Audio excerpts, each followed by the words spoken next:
Энэ удаагийнхаа бичлэгээр 2023 оны драм төрлийн Flowers of Mold киног довчлон ярьж өгөхөөр сонголоо. Жисүү хэмээх энэ бүсгүй савлсан хүнсний бүтээгдэхүүн үйлдвэрлэдэг компанид хэрэглэгчийн үйлчилгээний ажилтнаар ажилладаг.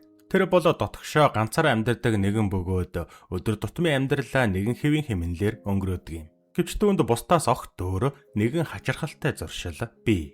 Бараг л орой бүр Жисүү орон сууцныхаа хог хаягдал цоглуулдаг хэсэгт очиж бусдын хайсан зүйлсийг гэртээ авчирна. Гэртээ орж ирснийхээ дараа тэр уудтай хогнуудаа болгоомжтой асгаад доторх бүхэл зүйлийг нэг бүрчлэн ангилж эхлэнэ. Хоолны сав баглаа бодол худалдан авалтын баримт жижиг сажиг эд зүйлс гээд тэр ямар ч зүйлсийг орхилгүй сайтар шалгана. Дараа нь эдгээр зүйл бүрийн зургийг нь авч олон жилийн турш өөрийн компьютер дээрээ цуглуулсан хавцнуудад эмх зэгцтэй хадгална. Жисүүгийн хувьд энэ бол хүмүүсийг таньж мэдэх өөрийн гэсэн нэг арга нь байлаа. Тэр үргэлжил танихгүй хүмүүстэй ярилцаж дотносохдоо асуудалтай байдаг учраас хүмүүсийн тухай ярианаас биш харин тэдний хайж орхисон зүйлээс нь ойлгохыг хичээдэг. Цаг хугацаа өнгөрөх тусам тэр энэ тал дээр гайхалтай чадвартай болжээ. Хэн аль байранд амьдардаг, ямар хоол идэх дуртай, эрүүл мэндийн байдал нь ямар байдаг, бүр хинтээ хамт амьдардгийг нь хүртэл зөвхөн хог хаягдлыг нь хараад тааж чаддаг болсон байв. Машин авах уу эсвэл солих уу гэж эргэлзэж байгаа бол анхаараарай. Очин финанс нь автомашины лизингийн урамшуулалт хөтөлбөрөөр зарласан байна. Тухайлбал анхны машинаа авч байгаа бол 500 мянган төгрөгийн буцаа олголт. Мөн унаж яваа машина урьдчилгаанд тооцсон барьцаалах боломж. Дээр нь бүр хосороо гадаад дайлах эрхч багтжээ. Хамгийн амархан нь гэвэл Очин финанс нь томоохон автомашины төвөд дээр салбартай тул тусгайлан салбар хайх шаардлагагүй. Автомашинаа сонгоод тухайн барьчлаасаа мэдээлэл авч ердөө 30 минутын дотор лизингийн шийдвэрээ гаргуулах боломжтой байна. Зээлийн лавлах 75 75 18 18. Нөгөөдөр Жисүү супермаркетад явж байхдаа ариун цэврийн хэрэгслийн лангууны өмнө эргэлзэн зогсох нэгэн охиныг олж харлаа. Охин юу авахаа мэдэхгүй бодилж байгаа нь илт байв. Хэдийгээр тэд өмнө нь хизээч ярилцаж байгаагүй ч Жисүү түүнийг шууд л танина. Учир нь өмнө нь хайсан хогоор нь дамжуулан тэр охиныг аавтайгаа хойлохноо амьдрдагч аав нь одоогоор ажлын томилтоор явсан байгаа гэдгийг нь мэдсэн байлаа. Охинд зөвлөх хүн байхгүйг ойлгосон Жисүү чимээг гүхэн түүнд тохирох бүтээгдэхүүнийг сонгоход туслаад юу ч болоогүй мэт холдон явна.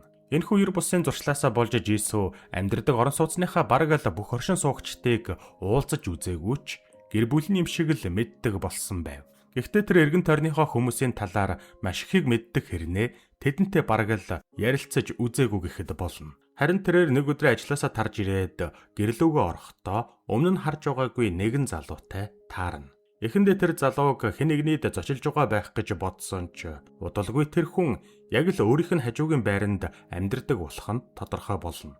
Жисүү мэдээж маш ихээр гайхшрав. Учир нь тэр энэ байрны бараг л бүх оршин суугчдын хайсан хогийг нь үзэж байсан ч энэ хүний хогийг ганц ч удаа харж байгаагүй юм. Тэгэхээр шинээр нүүж ирсэн байж таарна. Хэд хоногийн дараа тэр залуугийн талаар илүү ихийг мэдэх боломж гарч ирэв. Шуудангийн хайрцагаа шалгаж байхдаа Жисүү өнөөх залууг ууттай хогоо хайж байгааг олж харлаа. Сурсан дадлал юм хойно Жисүү ууттай хогийг нь авч ороод шалгаж үзэх нь тодорхой. Гэтэл өнөөх залуугийн хог хаягдал цаанаа л онцгой байлаа.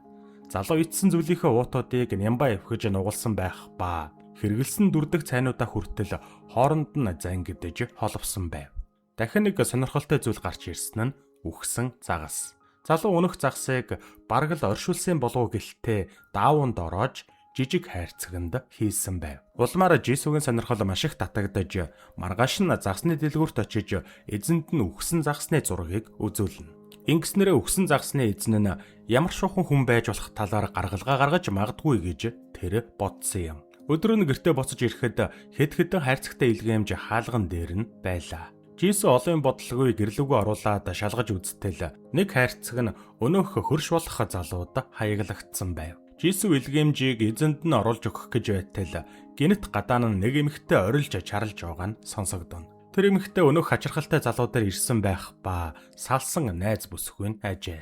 Ягд ч юм Жисүүгийн сонирхол нь дийлж өнөөх хайрцагтай зүйлийг шалгаж үзэхээр шийднэ. Жисүү хайрцгийг эргээд баглахад мэддэхгүй байхаар маш цэвэрхэн задлах бөгөөд Дараа нь доторхыг нь шалгаж эхлэхэд нэгэн зүйлд шууд л түүний анхаарлыг татна. Тэр зүйлд Жисүүгийн салсан найз залуугийнх нь бэлгэлж байсантай маш адилхан байсан юм. Жисүү салсан найз залуугаа дурсах үнэхээр дургүй болохоор шууд л өнөх зүйлтийг буцааж хийгээд хайрцгийг баглана. Оройн Жисүү өнөх залуугийн хогноос олдсон төлбөрийн баримтыг нь шалгаж байгаад нэгэн пабын хаяг оллоо. Жисүү ямар нэгэн сэжүүр олдож магадгүй гэж бодоод тийшээ очиж үзэхээр шийднэ. Жисүүг паб руу ороод удаагүй байтал өнөх хөрш залуу нэг найзтайгаа уулзахаар орж ирэх ба. Жисүү зайтай сууж байгаа ч харилцан яриаг нь сонсоход хангалттай байлаа. Хөрш залуугийн нэрийг Үүжэ гэдэг бөгөөд гэрийнх нь гадаа орилж байсан эксээсээ саяхан салсан ажээ. Тэр шөнө хаалга чанга балбах чимээ Жисүүг зочоох бөгөөд тэр очиж хаалгаа тайлтал нэгэн согтуу эмэгтэй дайрах шахуу орж ирэв. Хэд өдрийн өмнө ирсэн хайрцагтай илгээмжийг Үүжэгийн найз бүсгүй явуулсан нь тодорхой болох ба тэр үед хаягийг нь андуурсан байж таарна. Үүжэгийн экс найз бүсгүйг Сера гэдэг. Тэр бүсгүй Үүжэг асууж байгаад буруу айлд орж ирсэнээ ойлгох ба удалгүй уучлалт гуйгаад гарах үедээ бөгчөө тайлж Жисүүд өгөөд үүнийг Үүжэд өгчхөөрэй гэж гуйв. Маргааш өглөө Жисүү андуурагдаж ирсэн хайрцагтай илгээмжийг нь Үүжэд өгөх ба харин экс найз охиных нь өгөөрэй гэсэн бөгжийг нь өгөлгүйгээр өөртөө авч үлдэв. Өдөр нь ажиллаа хийж байтал хамт ажилдаг найз нь хурж ирээд түүнд сүүлийн үед нилээдгүй од болоод байгаа номыг сонирхуулна. Гэвч номын зохиолчийн нэрийг сонсох мөчөд Жисүүгийн царай шууд л барайлаа. Хэдэн жилийн өмнө Жисүү нэгэн номын компанид ажилладаг байсан юм. Тэр үед Жисүү дөнгөж карьераа эхэлж буй нэгэн зохиолчтой танилцсан бөгөөд тэд маш хурдан нэг нэгэндээ дурласан ажээ. Түүний хувьд бүх зүйл бүтэмжтэй, өөрөө ч жаргалтай байсан. Гэвч тэр нэгэн өдөр Жисүү харах ёсгүй зүйлээ харсан юм. Жисүү ажил дээрээ байх үедээ санамсаргүй хогийн сав өшгөлж унгаасан бөгөөд дотроос нь хэрэгэлсэн бэлгэвч гарч ирсэн ажээ. Үүнд Жисүүгийн найз залуу нь ажлынх нь менежертэй явалтдаг байж таарсан юм. Одоо цагт түүний нэрийг сонсох төдийд л Жисүү хамаг анхаарлаа алдаж төвлөрч чадахгүй байх бөгөөд өөрийг нь хуурсан тэр ирээсэл болж Жисүү хог ухаж хүмүүсийг мөрдөх зуршилтай болсон байлаа. Амлалт болон хүний хэлэх үгс хуурамчээж болох ч тэдний хог хаягдал үргэлж үннийг өгүүлдэг гэдэгт Жисүү итгэдэг нэгэн болжээ. Тэр шин Жисүү дахин нэг удаа Үүжэгээ хийсэн хогийг гэртээ оруулж шалгах ба энэ удаад Үүжэ эксийнхээ явуулсан бүхий л зүйлсийг хайсан байлаа. Бүр өөрийнхөө бөгжийг хүртэл. Энэ нь тэдний харилцаа дуусуугаар болсон гэдгийг илтгэн. Маргааш нь Жисүү загсны дэлгүүрт очиж Үүжээг нь тэжээдэг байсан загстай адилхан загсыг худалдаж ав. Үүний дараа гэрийнхээ гадаа ирээд хэсэг суух ба Үүжээг ирэх үед түүний хамт захилгаан шатанд суув. Тэжээдэг байсан загстай адилхан загс барьсан эмэгтэй Үүжэд сонирхолтой санагдсан бололтой тэрээр яриа өднө. Үүжэ түүнд загс тэжээхэд нь тус болох хэрэгсэл өгөхөөр болов. Удаачгүй Жисүүг гэртээ урих ба гэрт нь орсон хойноо Үүжэгийн загсны аквариумтай танилцсан. Тэд халуун цай уух зураа Үүжэгийн тэжээж байсан загснуудын талаар яриа өрнүүлж эхлэв. Жисүү загсны талаар бараг л юу ч мэдэхгүй болохоор ярьсан үг болгоныг нь анхааралтай сонсож байлаа. Үүжэтэй цагийг өнгөрөх тусам түүний талаар илүү ихийг мэдэх хүсэл Жисүүг хатгасаар л байв. Тэр оройн Жисүү гэртээ орсон хойноо Үүжэгийн талаарх мэдээллүүдийг эмхтгэж байгаад түүнийг 7 хоног бүрийн яг л нэг өдөр нэг л кинотеатртаа очиж кино үздэг болохыг нь олж мэднэ. Иймд Жисүү яг тэр өдрийг нь тааруулж байгаад Үүжэгээ очдог кинотеатрт нь очиж үзэв. Тэр шууд Үүжэтэй таарах ба Үүжэ түүнийг олж харсан даруйда маш их гайхаж бас баярлаж киноны дараа хамтдаа цай уух санал тавина. Хамт цай ууж явах үедээ Жисүү Үүжэ хоёр загснаас эхлээд бүхэл зүйлсийн талаар ярилцав. Тэдний яриа Үүжэгийн эксийн талаар болж эхлэхэд Үүжэ найз бүсгүйгээсээ яагаад салсан талаараа ярьлаа. Үүжэгийн төрсөн өдрөөр Сера түүнд загас бэлгэлсэн ба харамсалтай нь тэр бэлгэлсэн загас нь Үүжэгийн тэжээдэг загснуудтай нэг аквариумд хамт амьдрах боломжгүй загас байжээ. Үүжэ үнийг Серад тайлбарлах гэсэн боловч өнөөх нь ойлгохгүй уурлаж маргаан үүсгэж эхэлсэн байна. Энэ маргааны эцэст Үүжэ Сераг түүнийг ойлгохыг хүсдэггүй гэдгийг нь ойлгосон ба нэг их хэрэгэлзэхгүйгээр шууд л салахаар шийдсэн аж. Үүжэ Серагийн талаар хэсэг ярьж байгаад Жисүүгээс уучлалт хүсв. Үүжэ дэмий зүйл ярьсан байж магадгүй гэж бодож байсан бол Жисүү түүний талаарх бүхнийг нь сонсохыг хүсэж байлаа. Мөн Үүжэ Жисүүтэй хамт цагийг өнгөрөөхөд таатай байдаг талаараа хэлнэ. Маргааш нүүжээ хаалга балбах чимээнээр яваад очтол Жисүү уух дуртай цайг нь бариад зогсож байв. Тэр мөчөөс эхэлж тэр хоёр бүр жилүү ихээр цаг хугацааг хамтдаа өнгөрөөж бүхэл зүйлсийн талаар цай унгаа ярилцах боллоо. Нэг удаа үүжээ майхантай аялалд явах гэж байгаа хэлээд Жисүүг хамтдаа явахыг урина. Улмар Жисүү уг гинтийн хүсэлтийг сонсоод зочирдож хүлээж авах нь тодорхой. Учир нь тэр хизээч аялалд явж үзээгүй ажээ. Гэхдээ үүжээ түүнийг тасралтгүй зоригжуулж байсан болохоор Жисүү ч хамтдаа явахаар шийднэ. Уг аялал үнэндээ Жисүүгийн бодож байснаас ч гайхалтай байлаа. Аяллаас гэртээ ирсэн хойноо Жисүү бодолд автаж эхлэв. Жисүү баг багаар үүжээд татагдаж байгаагаа ухаарна. Энэ нь Жисүүгийн хувьд нэг талаараа сайхан байгаа ч нөгөө талаараа айцыг нь төрүүлсээр. Тэр нэг удаа чин сэтгэлээсээ дурлаж байсан ч тэр хүндээ хууртаж маш аимшигтай шарх авч ирсэн болохоор айхас чөөр аргагүй байв. Нэг өдөр үүжээ Жисүү хоёр шараариг ууж хоол идэхэр боллоо. Үүжээ нилээд согтож эхэлсэн болохоор өөрийн хүүхэд насныхаа талаар ярьж эхлэнэ. Үүжээ хүүхэд байхдаа эмээ дээрээ өссөн бөгөөд ээж нь түүнийг эмээ дээр нь үлдээгээд Америк руу нэгссэн ажээ. Үүжээ ээж нь өөрийг нь орхиж явсан гэж итгэдэг байсан ч үнэн дээр ээж нь сургуульд сурч боловсралтай болох гэж л явсан байж таарсан юм. Тэр цагаас хойш үүжээ хүмүүсийг шууд шүүмжлэлгүй эхлээд итгэж байхаар шийдсэн гэдгээ хэлнэ. Харин Жисүү түүнд хүмүүс өөрийн үнэн төрхөө бараг л хэл гаргадаггүй юм. Ялангуяа сошиал дээр эцэст нь бүгд л өөрийн төгс байдлыг бусдад харуулах гэж хичээдэг гэв. Харамсалтай нь үүжээ түүний үгийг сонсож амжилгүйгээр унтчихсан байлаа.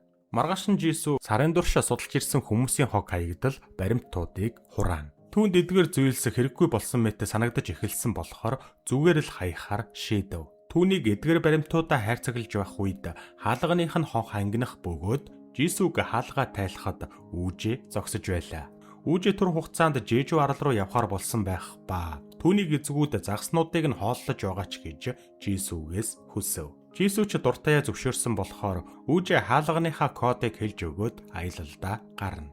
Маргааш нь үүжигийн загаснуудыг хооллох гэж орохдоо Жисүү гэрт нь арай л удаан тухлана. Тэр цай ууж бас загаснуудыг ажиглан суусаар. Бодолгүй хаалганы код хийх чимээ гарч үүжигийн экс найз үсгүй болох Сэра орж ирээд Жисүүг хараад нэлээд баламгдхан тэр. Жисүү өөрийгөө хөршин бас загаснуудыг нь хооллох гэж орж ирсэн гэдгээ тайлбарлахад Сэра тайвширч түүнтэй таарч байснаа саналаа. Сэра согтуу гэрт нь орж байсан үеэсээ уучлалт хүсэх ба тэдний харилцсан яриа тийм ч хөндөй биш өрнөн. Харин тэр дулаахан харилцсан яриа өг гисэн бөгжийг нь үүжээд өгөөг мэдсэн үеэс л шууд л өөрчлөгдөн. Сэра бөгжөө нэхэж аваад Жисүүгийн нүдэн дээр нь зүүх ба яг л өөрсдийгөө буцаад нийлчихсэн гэдгийг илэрхийлэх мэт. Харин Жисүү энэ үйлдэлийг хараад тэд эргээд нийлчихсэн байж магадгүй гэх бараан бодолд автав. Гэртээ орсон хойноо Жисүү өөрийг нь нэгэн цагт хуурч байсан найз залуугийнхаа бэлгэлсэн бөгжийг гаргаж ирээд хэсэг ширтэн. Жисүү олон жилийн турш тэр бөгжийг нууж хадгалсан байлаа.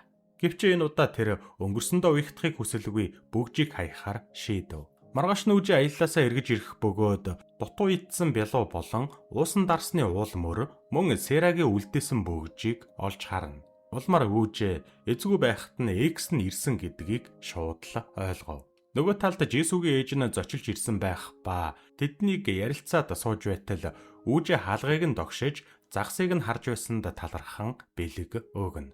Харин Жисүү огтхон ч баярлсан шинжгүй бэлгийг авсан болоод хаалга хаав. Үүжээ үйлдэлийг Сэратай холбоотой болов уу гэж бодхоос өөр сонголтгүй байлаа. Түүнийг явсны дараа Жисүүгийн ээж танихгүй хүнээс зайгаа барьж аль болох харьцахгүй байх тухай сургаал айлдаж эхлэнэ. Харин Жисүүд иймний талаар сонсох ямар ч сонирхол байсангүй. Тэр өдрийн үдээс хойш Жисүү супермаркетад таарсан өнөөх охинтой дахин таарна. Охин ганцаараа савлуур дээр сууж байв. Жисүү дэрэгдэн суугаад эцгийнхээ эзгүүд ганцаараа байгаад байлгүй эмээ дээрээ очсон нь дээр гэж зөвлөв. Хариуд нь бяцхан охин гайхаж бараг л танихгүй шахуу хүмүүс байж өөрт нь зөвлөгөөгч байгаа дундууцсан яваад өгөв. Мэдээч шүү дээ. Жисүү л охиныг судалсан болохоос охин түүнийг огтхон ч танихгүй. Ягаад ч юм Жисүү түүнд зөвлөгөөгч болно гэж эндүрчээ.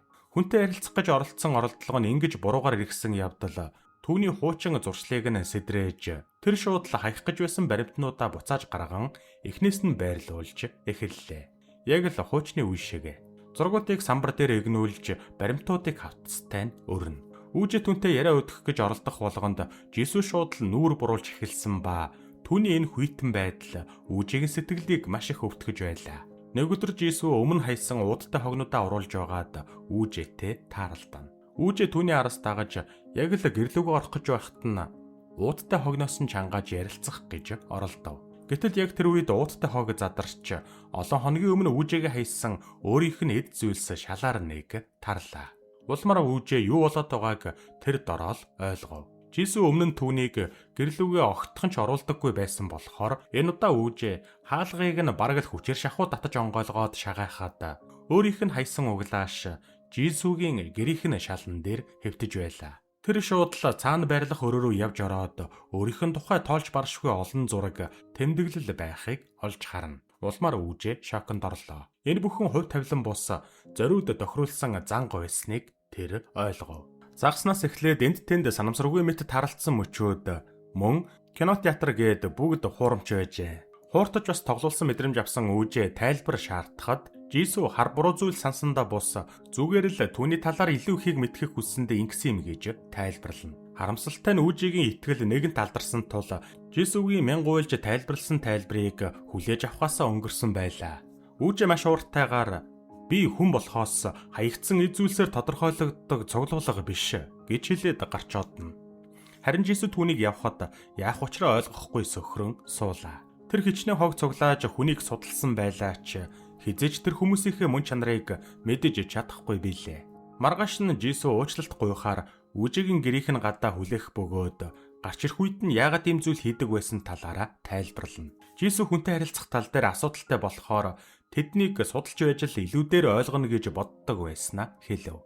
Үүнийг сонссон Үүжээ зүгээр л алхаж одно. Харин Жисүс нулимстай хоцорлоо. Тэр цагаас хойш тэд дахиад ганц ч удаа холбогдоогүй ба өдөр хоногуд өнгөрч амьдрал үргэлжилсээр. Нэг өдөр Үүжээ гэрийнхээ гадаа сууж байтал өнөөх охин Үүжээ дээр ирээд Жисүсийг харсан эсхийг асуув.